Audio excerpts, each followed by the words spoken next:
Today, we are going to be talking about the symptoms of Polycystic Ovary Syndrome in a woman, that is PCOS. So if that is something that is of interest to you, stay tuned. We're going to break it down and go into the nitty-gritty, why it happens and how you can overcome it.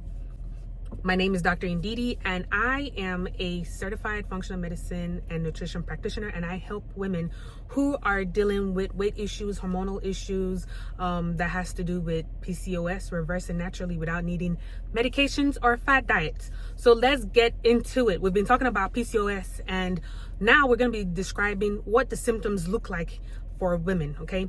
Now keep in mind, PCOS is a problem that affects women. 1 in 10 women have PCOS, and most of them don't even know it. Okay, so here are some of the symptoms. Number 1, most of the symptoms have to do with hormonal imbalance, and sometimes you might not know you have hormonal imbalance, but physically it's showing up as irregular periods. So for women, we're supposed to have our period every 28 days. Now, when you're not having a period every 20, and it could kind of vary. Some people might get theirs a few days before, and some people might get theirs a few days after, but it's an average of 28 days, okay? Now, when women go without their periods for months at a time, or their cycle is going for 21 days, 2 weeks, is going on and on. Someone told me they've been having a period for 2 months straight. That is irregular, because now it's irregular because you cannot predict when you're ovulating. So irregular periods is a symptom of PCOS, and keep in mind, PCOS is not just one symptom that equals to you having PCOS. You have to have a combination, and that's why they call it a syndrome, because a syndrome will be a combination of different things that come together to make it a problem. So you have to have 2 or more of these symptoms I'm going to talk about today for you to kind of determine if you have PCOS or not. So irregular periods or no periods at all. Some people tell me they've gone years without having a period. And these are people in their 20s, in their 30s, in their 40s. Like, they haven't had a period for a long time. Like, it's normal for them. And the period comes whenever it wants to come. Because of this, another symptom of PCOS is fertility issues. Now, when you're having periods that are irregular or no periods at all, you are not able to predict when you're going to be ovulating. Therefore, you're not able to get pregnant. Okay? So that will be a problem for you. And even if you even have a regular period, let's say you go ahead and get pregnant, another symptom, miscarriage. You might get pregnant and you might miscarry, and you will miscarry a lot. You'll have multiple miscarriages just because your body is having issues holding on to a healthy pregnancy. And this could be due to a high level of androgen levels in your body. And somebody asks, what is androgen? Androgen is responsible for the production of testosterone. And testosterone is the male hormone. So as a woman, if you have too much testosterone, you're going to be displaying a whole lot more male characteristics. So you're not going to be able to have regular periods. It's going to be difficult for you to hold a pregnancy. That's fertility issues. You're going to be experiencing balding at the top of your crown of your head.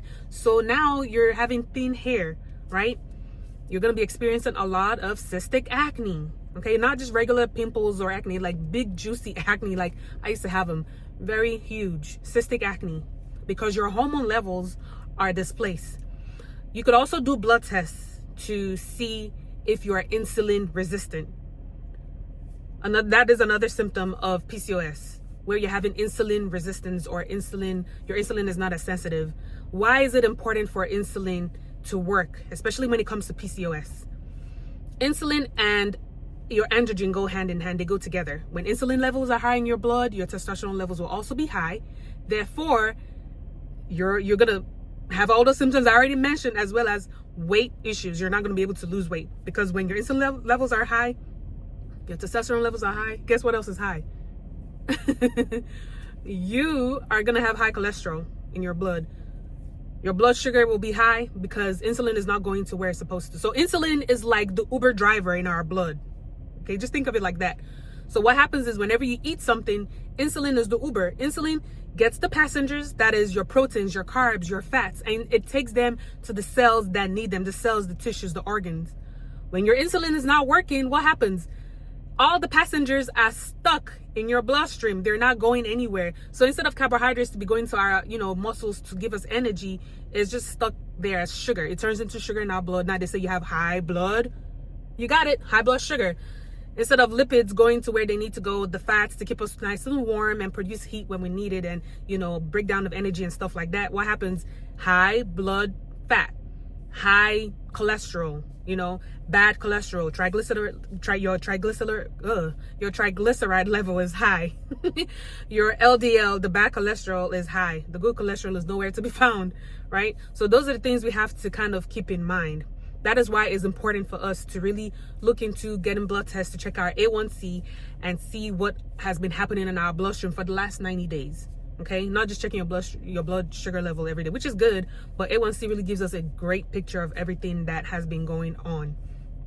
So another symptom of PCOS, or something you could also check, is actually do like an ultrasound to see if you actually have cysts on your ovaries.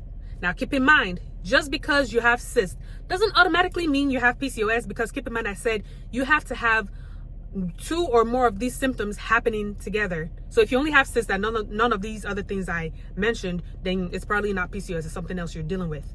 But if you have cysts and some other symptoms I already mentioned, you might want to look further into that. Okay. Also, if you do check and there are no cysts, it doesn't mean you do not have PCOS. Even though the name says polycystic ovary, doesn't mean that if there are no cysts on your ovaries, then your symptoms are not pointing to PCOS. It could or it could not. It's just one of the symptoms. Just keep that in mind. Another symptom I would like to talk about is more mental health, where you begin to experiencing depression and anxiety. And that just goes without saying. Most of the symptoms are very physical. Even hirsutism, also going with the androgen levels, where you're having facial hair or on your chest and things like that. It gives some people, they begin to have anxiety about the way they look, the way they present. They're not able to wear things the way they like. They're fatigued all the time, so they might not even have energy to go experience other people, right? They just want to be home, lay down. Their energy levels are low. You don't like the way you're looking. You start thinking about different things, so all of that is where it also kind of points to mental health when it comes to PCOS. The last thing I want to mention, and very serious, is cancer, uterine cancer. Going with PCOS for a long time without addressing it could lead to ovarian cancer later on in life. That is why it's very important for you to take care of it, know what these symptoms are and what you're going through, give it a name and start attacking it. For a long time, I went without kind of trying to understand what it was that I was going through. I was having all the symptoms at different points. Not until I gave it a name before I started being, everything is included. It all goes together. I stopped having heavy periods and extreme pain and, all the miscarriage, everything. My face cleared up once I figured this out. When you know this is what you want to do and you want to go a more natural option, one thing I want you to remember is doing a great detox will thoroughly help you and getting your gut health checked out. If you have someone you're working with, definitely mention these things I already brought up and see about what options you have. And if you don't, go ahead and grab a consultation with me. The link is down below. But if you are listening to me and this helps you, go ahead and like and subscribe and share it to someone in your house, in your life that needs this information and needs to learn. In the meantime, if you have any questions, drop it down below. If you have the symptoms, let me know. If there's something that was new that you didn't know, mention it down below. Let us all know and discuss. Until next time, my name is Dr. Ndidi. I will talk to you later. Bye-bye.